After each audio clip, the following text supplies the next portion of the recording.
Hi, I'm Mark McCulley. And how would you like to meet your favorite celebrity, movie star, entertainment figure, sports figure, political figure, whatever, in the flesh? Wouldn't that be exciting? Well, I can't do that for you, but I can tell you how somebody else came to be in the flesh, and that is the Son of God.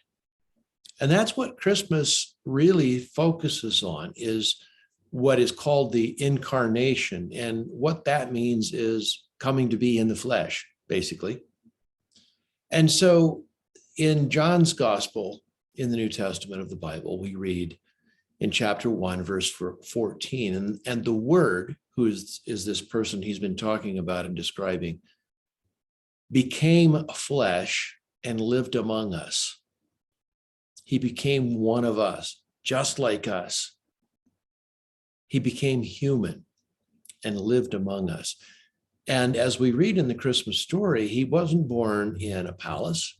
He wasn't a huge political figure. He wasn't rich. He wasn't famous in his day.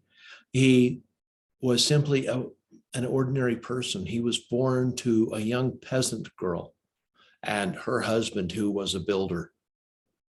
He was just an ordinary person who was also God in the flesh.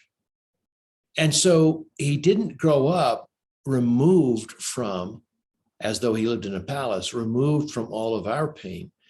He grew up in a world that was just as messy as our world is today. And so he experienced that with us. He lived through all that pain and all that suffering and all those problems and everything else with us, so that he would know what it felt like to be a human with those problems that we have today and that we had then. Why was all that? Well, remember, as we talked about, the love of God as family wanted to come and create us and have us then learn to be like them and learn to live with God. And so, because we couldn't climb up and be like God, God came down to become like us so that he could lift us up and we could become like him. That's what the incarnation is about. That's what God being in the flesh is about. And we'll talk more about that another time. But that's what Christmas is the enfleshment, the in the flesh of God, the incarnation. I is for incarnation. I'm Mark McCulley. Thanks for watching.